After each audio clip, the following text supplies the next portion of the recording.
Graduate ఎన్నికల్లో అలాగే teacher ఎమ్మెల్సీకి సంబంధించిన ఎన్నికల దృష్ట్యా మీ అందరినీ కూడా కలుసుకోవడానికి ఇక్కడికి రావడం జరిగింది. మరి మా రాగకి సహకరించిన రఘుపతి సార్ గారికి మీ అందరికీ కూడా హృదయపూర్వకంగా ధన్యవాదాలు. వేదిక పైన Bharatiya Janata party executive member అన్న హనుమంత్ అన్న గారు, ఈ ఎన్నికలకు సంబంధించి కాన్స్టిట్యున్సీ కన్వీనర్గా ఉన్న భూమన్న గారు, ఈ మండలానికి సంబంధించిన అధ్యక్షులు కోరు రమేష్ గారు, అలాగే హరీష్, మహేందర్, ప్రవీణ్, విశ్వాసం అందరికీ, మా కార్యకర్తలందరికీ మీ అందరికీ ముందుగా నమస్కారం.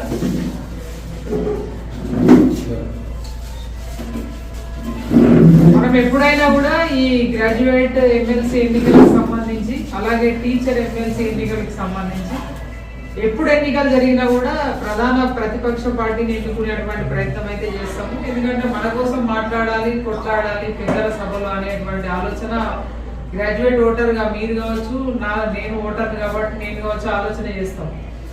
అయితే ఇప్పుడు జరుగుతున్నటువంటి పరిస్థితులు ఏంటంటే, గతం లోపల దాదాపు ఏడాదిన్నర కిందట ఏదైతే కాంగ్రెస్ పార్టీ ప్రభుత్వం ఏర్పడ్డదో ఎన్నికల సమయంలో గ్రాడ్యుయేట్స్ కి సంబంధించి అనేక హామీలు ఇచ్చింది మీ అందరికీ కూడా తెలుసు. ఏడాదికి 2 లక్షల ఉద్యోగాలని, లేకపోతే 4,000 రూపాయల నిరుద్యోగ భృతి అని, తర్వాత చదువుకునే మహిళలకి ఆడపిల్లలకి స్కూటీలని, ఇట్లా ఫీజు రియంబర్స్మెంట్ కావచ్చు, ఇట్లా చాలా హామీలు ఇచ్చింది. అయితే టీచర్స్ కి సంబంధించి ఇవాళ దాదాపుగా అంటే రిటైర్మెంట్ వరకు పనిచేసి గతం లోపల మీ అందరికీ తెలుసు టిఆర్ఎస్ గవర్నమెంట్ రాకముందు వచ్చిన తర్వాత ఈ వయసు పెంచిండ్రు టీచర్స్ అందరికి కూడా. ఎందుకు? ఈ రిటైర్మెంట్ బెనిఫిట్స్ ను ఆపడం కోసం మాత్రమే వాళ్ళు ఏజ్ పెంచిండ్రు, అది ఉద్యోగులందరికీ కూడా తెలుసు. తర్వాత ఇప్పటికి కూడా ఇప్పుడు గవర్నమెంట్ వచ్చి ఏడాదిన్నర గడిచినా కూడా ఈ రిటైర్మెంట్ కి సంబంధించిన బెనిఫిట్స్ మీద క్లారిటీ లేదు గవర్నమెంట్ దగ్గర. తర్వాత టీచర్స్ కి సంబంధించి పిఆర్సీ కావచ్చు, డిఎల్ కావచ్చు, దేని మీద కూడా క్లారిటీ లేదు ఇప్పటి వరకు. వారి ఉద్యోగుల పట్ల, ఉపాధ్యాయుల పట్ల వాళ్ళకు ఉన్నటువంటి చిత్తశుద్ధి అనేది మీ అందరికీ కూడా ఈ ఏడాదిన్నర కాలంలో కనబడుతూ ఉన్నది. కాబట్టి మీరంతా కూడా మేధావులు. సరే, మేము కామన్ గా పబ్లిక్ కి చెప్పినట్టుగా అన్ని విషయాలు మీ అందరికీ తెలుసు కాబట్టి మేధావి వర్గానికి సంబంధించిన ఓటర్లు మీరంతా కూడా ప్రధాన ప్రతిపక్షమైన భారతీయ జనతా పార్టీ అభ్యర్థులు, గ్రాడ్యుయేట్ ఎమ్మెల్సీ అభ్యర్థి అంజిరెడ్డి గారు, టీచర్ ఎమ్మెల్సీ అభ్యర్థి మల్కా కుమ్రయ్య గారికి మీ అందరి సహకారం ఉండాలి. మొదటి ప్రాధాన్యత ఓటు వేసి గెలిపించాలని మీ అందరినీ కూడా మేము కోరుతా ఉన్నాము. ఎక్కడికి పోయినా కూడా మంచి పాజిటివ్ వాయిస్ అయితే ఉన్నది. మేము తిరుగుతా ఉన్నాం, గ్రాడ్యుయేట్ ని కలుస్తా ఉన్నాము. గతం లోపల బండి సంజయ్ గారు రాష్ట్ర అధ్యక్షులుగా, భారతీయ జనతా పార్టీ రాష్ట్ర అధ్యక్షులుగా ఉన్నప్పుడు ఉద్యోగుల కోసము, టీచర్స్ కోసము, తర్వాత గ్రాడ్యుయేట్స్ కోసము అనేక పోరాటాలు చేసిండ్రు. ఇప్పుడు గెలిచేటువంటి ఇద్దరు కూడా ఎమ్మెల్సీలు తప్పకుండా మీకోసం, మీ గొంతుకై పెద్దల సభలో వినిపిస్తారని, మీ సమస్యల కోసం పోరాటం చేస్తారని నేను ఆశిస్తా ఉన్నాను. అయితే ఇంకొకటి కూడా ఏంటంటే 100కి 200% మనం ఇప్పుడు ఈ గ్రాడ్యుయేట్ ఎమ్మెల్సీ ఎన్నికలలో ఇప్పుడున్నటువంటి ప్రభుత్వానికి బుద్ధి చెప్పాలంటే 100% మీరు భారతీయ జనతా పార్టీ వైపు నిలబడాలని మీ అందరినీ కూడా కోరుతా ఉన్నాము. 27వ తేదీన మీరంతా కూడా మొదటి ప్రాధాన్యత ఓటుని ఇద్దరు అభ్యర్థులకు కూడా వేసి గెలిపిస్తారని చెప్పి ఆశిస్తా ఉన్నాను. Thank you.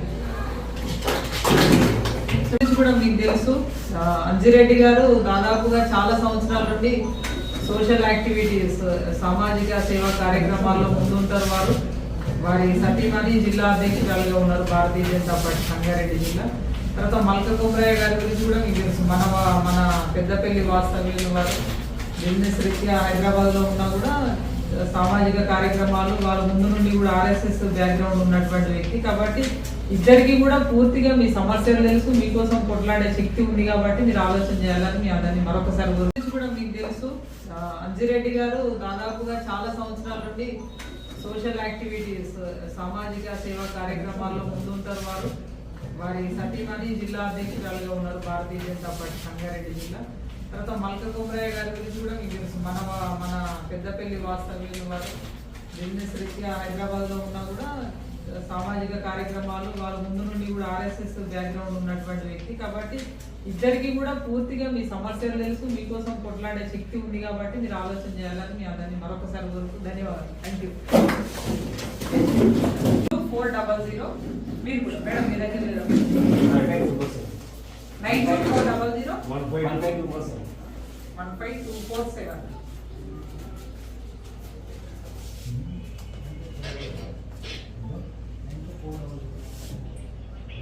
ఇచ్చారా మేడం 92400 చెప్పండి మేడం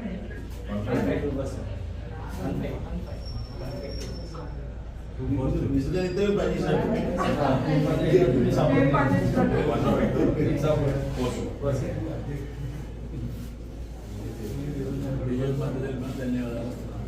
థ్యాంక్ యూ సార్.